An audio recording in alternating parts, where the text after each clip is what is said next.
Assalamualaikum warahmatullahi wabarakatuh. We are here for a presentation the theory about causative verb. First of all, my name is Siti Sarah and my partner Cindy. Without further ado, let's move on.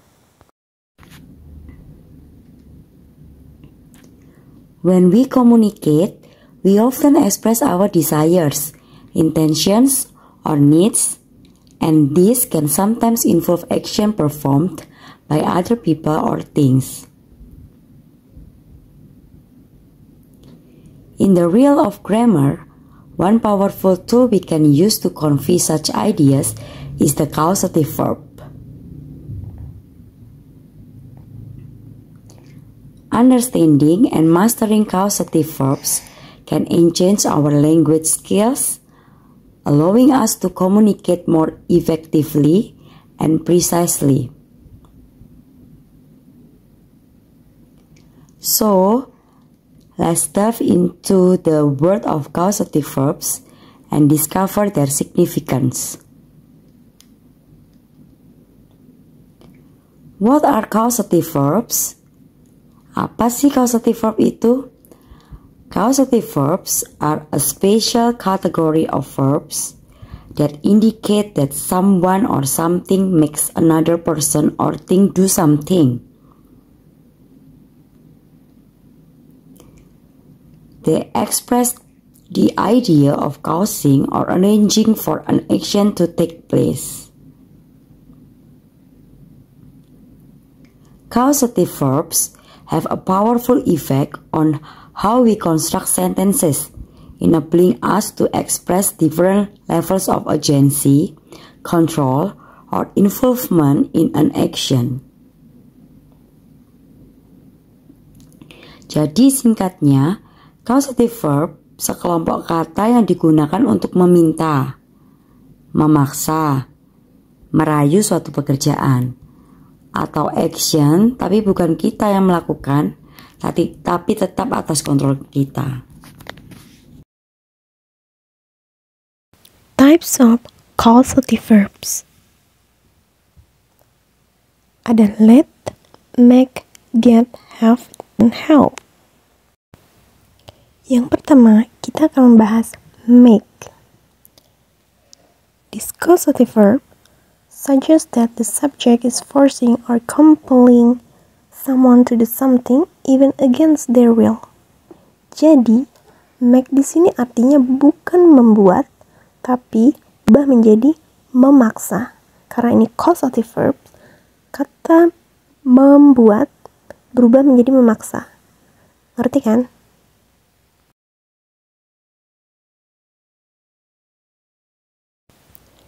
Verb selanjutnya adalah have. Have, the verb have implies that the subject is requesting or instructing someone to perform an action. It often implies a certain level of control or influence. Jadi, have di sini sudah berubah artinya bukan lagi memiliki, tapi menjadi meminta. Meminta melakukan sesuatu. For example, I had my car fixed. I had my haircut at a famous salon last week. Lalu ada get. That's similar to have. Get implies a less formal or more indirect request. It can also convey overcoming difficulties or obstacles. Jadi, get di sini berubah menjadi merayu. Have atau get juga bisa kita pakai untuk paying for service, ask, pursuit, convenient, yang artinya bertanya, meyakinkan, dan membujuk. Bedanya lagi, have dipakai untuk bahasa formal, dan get itu biasa dipakai bicara sehari-hari. Verb yang terakhir adalah let. The verbs let, allow, and permit are part of a group of verbs called causative. This verb expresses how one person or thing causes something else to happen. For instance, if I said, "See, let me borrow the book." Singkatnya, permit something to happen. My professor let us use our phones during the test.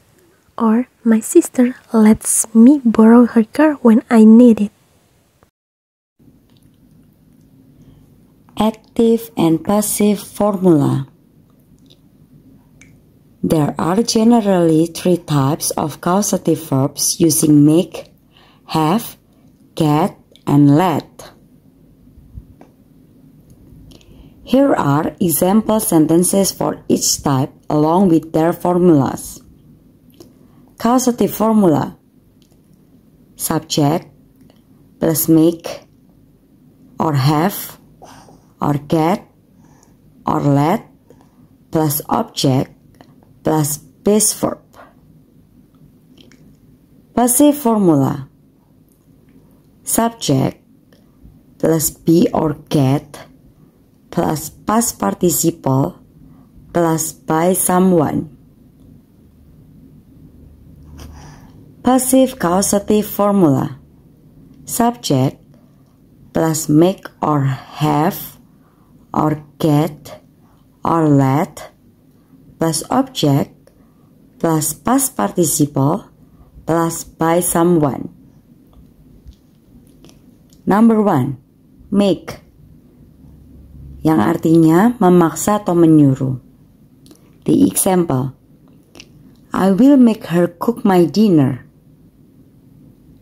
Passive, I will make my dinner cooked by her. Number 2. Have, yang artinya meminta. We had Jim complete our project. Passive, we had our project completed by Jim.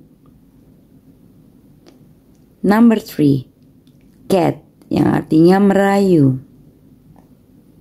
I got him to service my car regularly. I got my car serviced by him. Number 4. Let. She lets her children play in the park.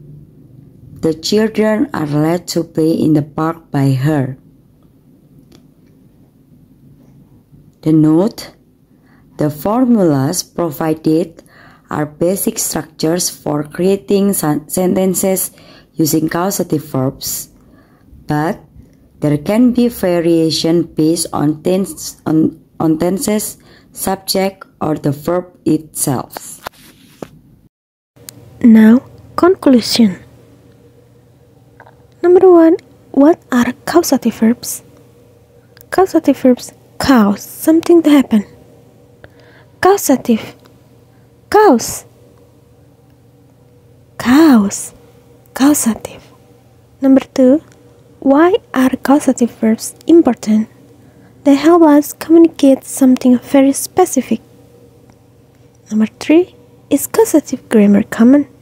Yes, very. Native speakers use the causative almost every day. Tips for using causative verbs effectively. First, understand the context. Consider the context in which you want to use a causative verb. Different situations may call for different causative verbs. Determine the level of control, influence, or consent involved to choose the appropriate verb. Bila ingin menggunakan causative verb, tergantung berdasarkan situasi dan kondisi yang sedang terjadi. Second, proper sentence structure. Causative verbs require specific sentence structures. The subject of the sentence causes, makes, has, or gets someone or something to perform an action. Pay attention to the correct placement of subjects and objects to ensure clarity. Perhatikan penempatan subjek dan objek yang benar untuk memastikan kejelasan yang ingin kita sampaikan. The third, practice with examples. Familiarize yourself with various examples and practice using causative verbs in different contexts. This will enhance your understanding of their usage and boost your confidence in incorporating them into your speech or writing. Latihan, latihan, dan latihan. Quiz time. Oke teman-teman, untuk kalian yang sudah mendengarkan presentasi kami hari ini, pasti kalian bisa menjawab kuis atau pertanyaan dari kami. Yang pertama, ada berapa kelompok kata causative verb dan artinya? Yang kedua, kenapa causative verbs itu penting? Yang ketiga, tips menggunakan kata kerja causative secara efektif. Semua jawaban kalian bisa jawab setelah video ini ya. Terima kasih atas perhatiannya telah menonton presentasi kami hari ini. Wassalamualaikum warahmatullahi wabarakatuh.